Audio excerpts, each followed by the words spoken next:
known as my sex. I got the best style. I need so many weeds, I sweat. Hey guys, today I'm going to be giving you a tutorial on how I got this look that was inspired by Love and Hip Hop Atlanta's own Rasheeda.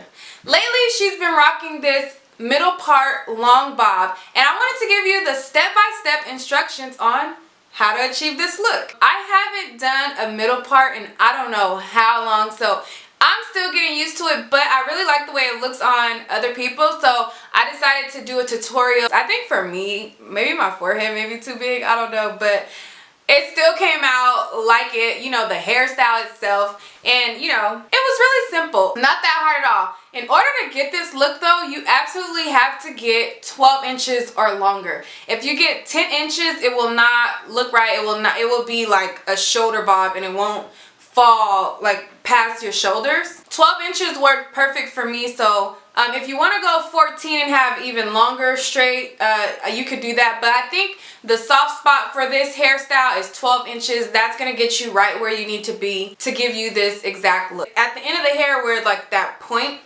you're going to be cutting that off. So once you cut that off with 10 inches, it's going to bring it to your shoulder, so it's going to be too short. Stay tuned for my video to see how I created this look. Okay, let's get started. For this tutorial, I'm using 100% human hair called Blaze in the color 1, which is jet black. I will also be using a 4x4 closure. This closure came in off black, so I'm going to be using a cellophane so that I can get it jet black to match the Blaze hair.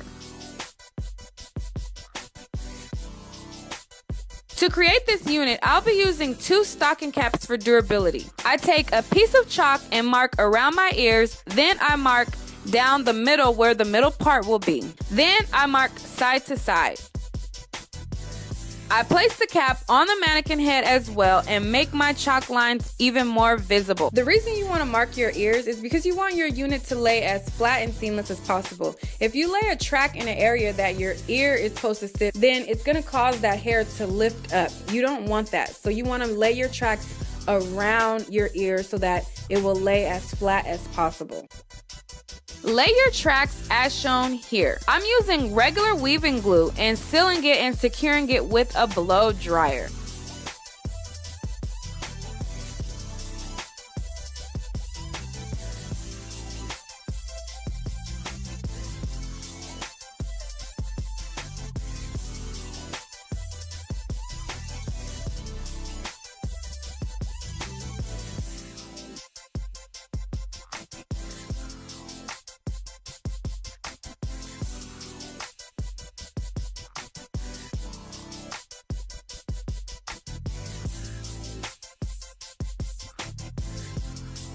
Now that I wrap the hair twice, going from the front, back, all the way to the other side of the front, it's now time to sew down the closure. I use my regular sewing pins to hold it in place while I sew the closure down.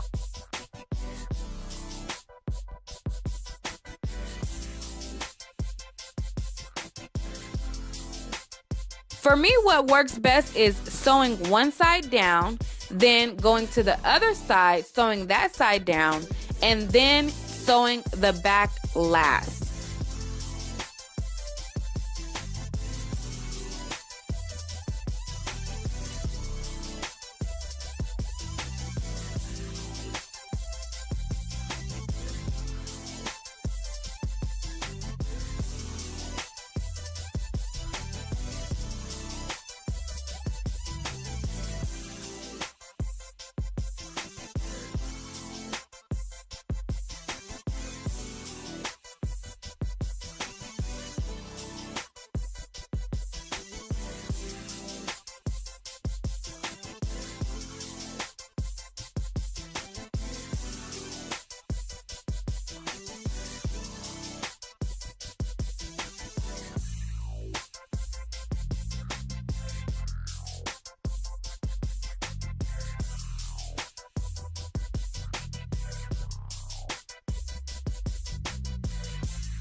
Now that the closure is sewed down, I take 3 small pieces and glue them going forward. I do the same thing on both sides.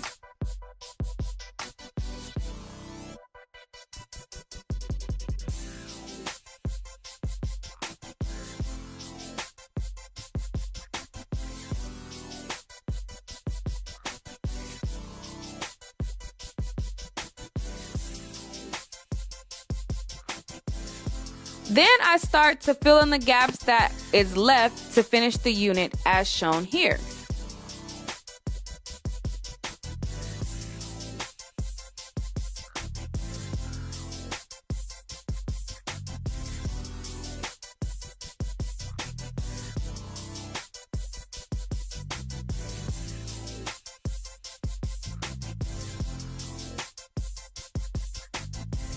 Sorry I didn't have a better angle for the top. I'm getting used to doing these tutorials and figuring out what works. Sometimes when I'm doing this, I'm just trying to get it done and not stopping to look at footage. I will get better, sorry. This is the last track and we are officially done gluing.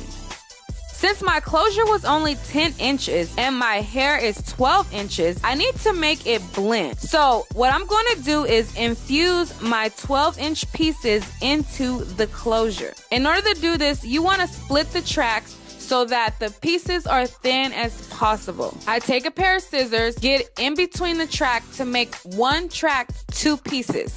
Then I carefully part and lay the track into the closure. This will make your hair blend.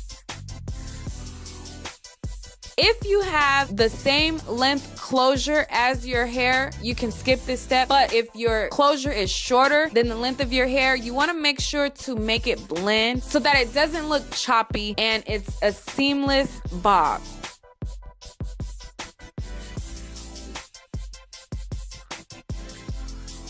Now that the unit blends, it's now time to cut.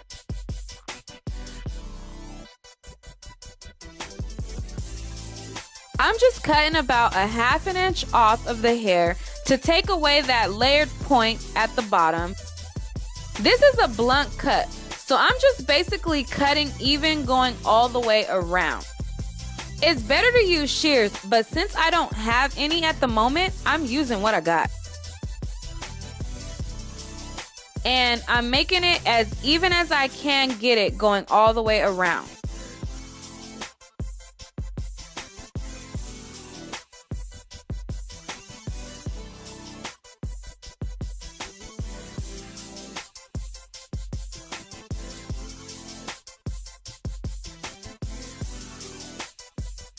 Letting the hair hang over something like a table or, for example, my desk helps give you a guide to make a precise cut.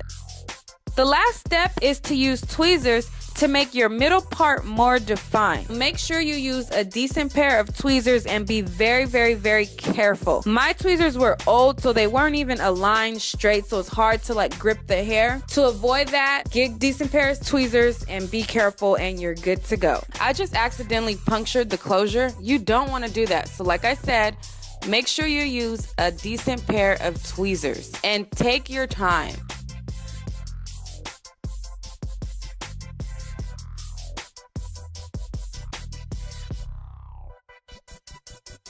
Okay, now what you want to do is cut the stocking cap underneath the lace closure. Do not cut into where you sewed the closure. Just cut just inside enough so that when you're laying it on your head, it looks like scalp and you don't see the black cap underneath. That completes the look.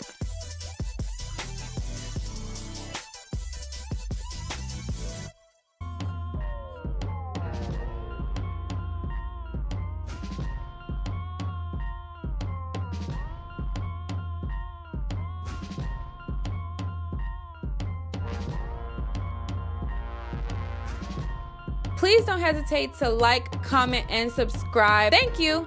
Bye-bye. Until next time. This video was brought to you by Miss LeClaire.